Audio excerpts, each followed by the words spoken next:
పత్తి కొనుగోలు షురు. ఇసుక లారీలతో పంటలకు నష్టం. జ్యువెలరీ షాప్ ఓనర్ ఘరానా మోసం.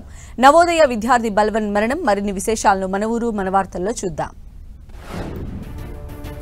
ఆదిలాబాద్ వ్యవసాయ మార్కెట్ యార్డ్లో పత్తి కొనుగోలు ప్రారంభమైంది. జిన్నింగ్ మిల్లుల యాజమాన్యాలతో మంత్రి తుమ్మల నాగేశ్వరరావు జరిపిన చర్చలు సఫలమయ్యాయి. దీంతో రైతులు తమ పత్తి పంటను విక్రయించడానికి కొనుగోలు కేంద్రానికి తీసుకొచ్చారు. గురువారం మార్కెట్ యార్డు సెలవు ఉంటుందని మార్కెటింగ్ అధికారులు తెలిపారు. పత్తి రైతులకు మద్దతు ధర విషయంలో కేంద్ర రాష్ట్ర ప్రభుత్వాల తీరును నిరసిస్తూ జూలూరుపాడులోని పత్తి మార్కెట్లో బీఆర్ఎస్ ఆందోళన చేసింది. కేంద్రం ప్రకటించిన మద్దతు ధరకు పత్తి కొనుగోలు చేస్తున్నారా లేదా అని బీఆర్ఎస్ ఎంపీ వద్దిరాజు రవిచంద్ర రైతులను అడిగి తెలుసుకున్నారు. పత్తి కొనుగోలులో నాణ్యత, తేమ శాతం పేరుతో సీసీఐ కొనుగోలు చేయకపోవడం వల్లే రైతులు ఇబ్బందులు పడుతున్నారని ఆయన పేర్కొన్నారు. ఆదిలాబాద్ అంటే ఇక్కడ పండించిన పంటను తెలంగాణ రాష్ట్రంలో ఉపయోగించుకోవడానికి మన దగ్గర జిన్నింగ్ మిల్ ఫెసిలిటీ లేదా, మన ప్రభుత్వం ఏం చేస్తుంది? మనం ధాన్యం కొంటే కూడా మద్దతు ధర పెంచి 500 రూపాయలు పెంచాం. సీసీఐ మీద ప్రెషర్ పెట్టి ఎందుకు కొనలేకపోతుంది ఈ మార్కెట్? ఈ ప్రభుత్వం రైతుల కోసమే కదా మన ప్రభుత్వాలు ఉన్నాయి, ప్రజల బాధలు తీర్చడానికే కదా ఉన్నాయి. ఆదిలాబాద్ మార్కెట్ యార్డ్లో పత్తి కొనుగోలుపై కేటీఆర్ చేసిన వ్యాఖ్యలపై ఎమ్మెల్యే పాయల్ శంకర్ ఆగ్రహం వ్యక్తం చేశారు. వేల కోట్ల రూపాయలతో కేంద్రం రైతుల నుంచి పత్తిని కొనుగోలు చేస్తోందని చెప్పారు. ఎప్పుడూ 20% తేమతో పత్తి కొనుగోలు చేయలేదని ఆయన స్పష్టం చేశారు. రుజువు చేస్తే రాజీనామా చేస్తానని కేటీఆర్ కు సవాల్ విసిరారు పాయల్ శంకర్. ఈ రోజు సీసీఐ పత్తి కొనుగోలుకు ఏవైతే నియమ నిబంధనలు పెట్టిందో గతంలో కూడా అవే ఉండే. 8% నుంచి 12% తేమ శాతం ఉండాలని, మద్దతు ధర ఏదైతే ఉన్నదో ఆ రోజు ప్రకటించినటువంటి మద్దతు ధర ప్రకారమే గత 10 ఏళ్ళు, ఈ 2 ఏళ్ళు 12 ఏళ్ళు కూడా సీసీఐ గదే రూల్స్ అండ్ రెగ్యులేషన్తో కొంటున్నది. 10 ఏళ్ళు ఈ రాష్ట్రంలో మంత్రిగా పనిచేసినటువంటి వ్యక్తులు, ఈ రాష్ట్రాన్ని పరిపాలించినటువంటి నాయకులు. నాగర్ కర్నూలు జిల్లా కొల్లాపూర్ మండలం యాన్మన్బెట్ల గ్రామంలో ఐకేపీ ఆధ్వర్యంలో వరి కొనుగోలు కేంద్రాన్ని మంత్రి జూపల్లి కృష్ణారావు ప్రారంభించారు. వరి కొనుగోలులో రైతులకు మేలు జరిగేలా చూస్తామని మంత్రి చెప్పారు. సరైన సమాచారం ఇవ్వకపోవడంతో మిల్లర్లు లబ్ధి పొందుతున్నారని, రైతులు నష్టపోతున్నారని జూపల్లి అన్నారు.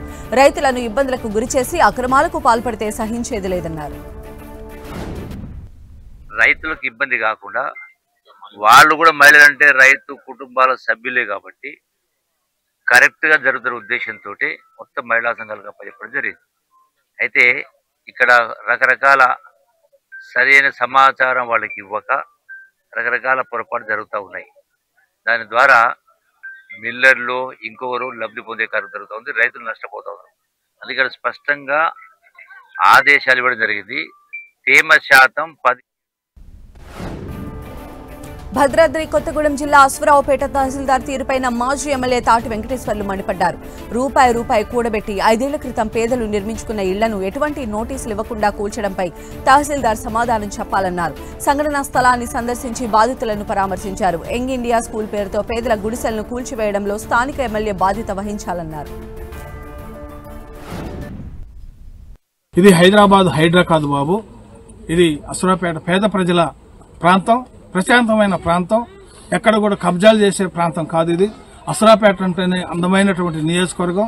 ఈ ప్రాంతం పచ్చదనంతో కలకలలాడుతున్నటువంటి ఈ ప్రాంతంలో లేనిపోయినటువంటి హైడ్రా విధానాన్ని అశ్వరావుపేట నియోజకవర్గంలో కాంగ్రెస్ ప్రభుత్వం తీసుకురావటం. నెల్లూరు జిల్లా బుచ్చిరెడ్డిపాలెం పట్టణంలో అభివృద్ధి పలు కార్యక్రమాలకు శ్రీకారం చుట్టారు ఎమ్మెల్యే వేమిరెడ్డి ప్రశాంత్ రెడ్డి. 2,25,00,000 రూపాయల నిధులతో ఫైర్ స్టేషన్ నిర్మాణానికి శంకుస్థాపన చేశారు. ఫైర్ స్టేషన్ పూర్తయితే నియోజకవర్గ ప్రజలకు మేలు జరుగుతుందన్నారు. ప్రజా సమస్యలను పరిష్కరిస్తామన్నారు ఎమ్మెల్యే. బుచ్చిరెడ్డిపాలెంలో ఇక్కడ ఫైర్ స్టేషన్ మనం నిర్మించుకోవడం వల్ల కోవూరు కాన్స్టిట్యున్సీకి మొత్తం ఎంతో అండగా ఉంటుంది. ఈ ఫైర్ స్టేషన్ ఎప్పుడు ఎటువంటి ప్రమాదాలు జరగకూడదు ఆ దేవుడి దయ వల్ల. ఒకవేళ జరిగినా నిమిషాల్లో మనకి అందుబాటులో ఉండే విధంగా ఇక్కడ రాబోయే రోజుల్లో మనం ఫైర్.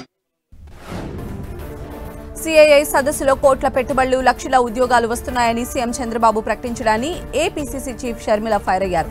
గత 11 ఏళ్లుగా జగన్, చంద్రబాబు ప్రభుత్వాలు ఎంఓయూల పేరుతో ప్రజల చెవుల్లో కాలీఫ్లవర్ పెడుతున్నారని విమర్శించారు. ఈ ఎంఓయూలు డబ్బా కొట్టుకోవడానికే తప్ప ప్రజలకు నాలుగు గీసుకోవడానికి కూడా పనికిరావన్నారు. ఎంఓయూల పేర్లతో, పెట్టుబడుల పేర్లతో, ఉద్యోగాల పేర్లతో ఆంధ్ర రాష్ట్ర ప్రజల చెవుల్లో పూలు పెట్టడం కాదు కదా, కాలీఫ్లవర్లు పెడుతున్నారు వచ్చిపోతున్న ప్రభుత్వాలు. ఎంఓయూలు, పెట్టుబడులు, ఉద్యోగాలు ఈ పదాలన్నీ గత 11 సంవత్సరాలుగా చంద్రబాబు గారైనా జగన్మోహన్ రెడ్డి గారైనా వాళ్ళ హైప్ కోసం వాడుకుంటున్నారు, పబ్లిసిటీ కోసం వాడుకుంటున్నారు, డబ్బా కొట్టుకోవడానికి వాడుకుంటున్నారు. కానీ ఆంధ్ర రాష్ట్ర ప్రజలకు మాత్రం కనీసం నాలుక గీసుకోవడానికి కూడా ఇవి పనికి రావటం లేదు. వికారాబాద్ జిల్లా కుల్కచర్ల మండల కేంద్రంలో నరేందర్ చౌదరి అనే జ్యువెలరీ షాప్ యజమాని ఘరానా మోసం ఆలస్యంగా వెలుగులోకి వచ్చింది. అజయ్ జ్యువెలరీ పేరుతో కొన్నేళ్లుగా బంగారు నగల షాపు నిర్వహించి స్థానికులను నమ్మించి నట్టేట ముంచి ఉడాయించాడు. నగలు చేయిస్తానని కొందరి వద్ద నగలు తనఖా పెట్టుకుని బోర్డు తిప్పేశాడు. గత 4 రోజులుగా జ్యువెలరీ షాపు తెరవకపోవడం, ఫోన్ ఎత్తకపోవడంతో యజమానిపై బాధితులు పోలీసులకు ఫిర్యాదు చేశారు. మొన్న శుక్రవారం నాడు నా దగ్గర 5.5 తులాల బంగారం ఉంది. గ్రామీణ బ్యాంకులకి నుంచి ఇడిపించి మరి కొత్త చేపించుకుందాం అంటే 8.5 తులాలు చేపిస్తాం దాన్ని అంటని చెప్పి కొద్దిగా అది నెక్లెస్ అనేది కొద్దిగా తెగిపోయింది. నాది ఒక గొలుసు ఉండే సులంనారది, ఇంకోటి మా భార్యది కమ్మల బుట్టలు ఉండే చెవులే, మొత్తం కలిపి 5.5 తులాల బంగారము సోమవారం చేసుకొస్తా అంటే చెప్పి నా దగ్గర 8.5 తులాల బంగారం ఆర్డర్ ఇచ్చిన. దాంట్లో 1,35,000 ఫోన్పే ద్వారా కొట్టిన. 5.5 తులాలు నా పాత బంగారం ఇస్తే సోమవారం తెచ్చిస్తాడని చెప్పిండు. ఇలాగే కులచర్ల మండల కేంద్రం నుంచి కులచర్ల మండలంలోని ప్రతి గ్రామం నుంచి కొంతమంది అతని ద్వారా బాధితులు ఉన్నారని చెప్పి మాకు తెలిసింది. పిటిషన్స్ కూడా వస్తున్నాయి. వాటిని కూడా మేము తీసుకొని స్టేట్మెంట్ గా దాన్ని యాడ్ చేసుకొని అతని త్వరలోనే పట్టుకొని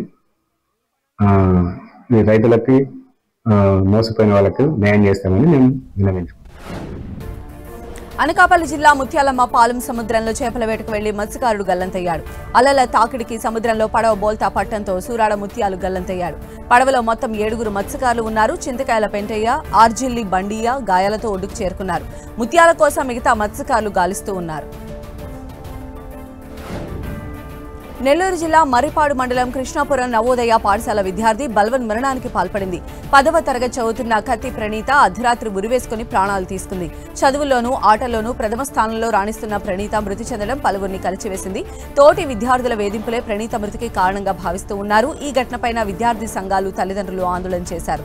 ఉపాధ్యాయులు పోలీసులతో వాగ్వాదానికి దిగారు. మృతురాలిది కావలి రూరల్ మండలం అటవీ రాజుపాలెం గ్రామం. ప్రణీత తండ్రి కొండాపురం మండలం ఎంఓఈగా విధులు నిర్వహిస్తూ ఉన్నారు.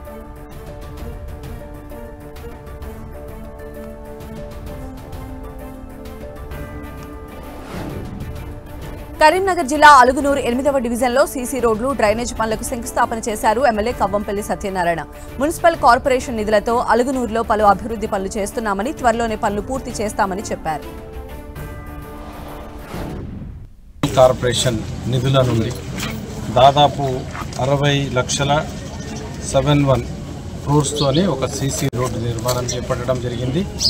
అదేవిధంగా డ్రైనేజ్, తర్వాత సీసీ రోడ్డు ఒక 7.2 లక్షలతో, ఇక్కడున్న రోడ్డు 21 లక్షలతో నిర్మాణం ఈరోజు పలు అభివృద్ధి కార్యక్రమాల్లో భాగంగా చాలాసార్లు పెట్టినాము. కాకపోతే కొన్ని అవాంతరాల వల్ల చేయలేకపోయినాము. ఇప్పుడు మంచిర్యాల జిల్లా చెన్నూరు మండలం భావరావుపేట గ్రామ సమీపంలో నూతనంగా ఏర్పాటు చేసిన శాండ్ బజార్ను మంత్రి గడ్డం వివేక్ వెంకటస్వామి ప్రారంభించారు.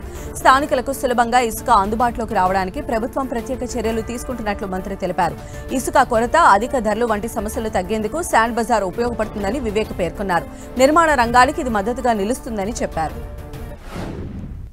టీఆర్ఎస్ ప్రభుత్వంలో ఈ ప్రాంతంలో మొత్తం ఇసుక దందా నడిచేది.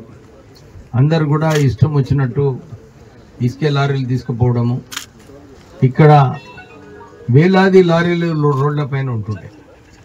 అంటే ఏదైతే ప్రజలకు చౌక ధరలో ఇసుక కల్పించాలో రాష్ట్ర ప్రభుత్వం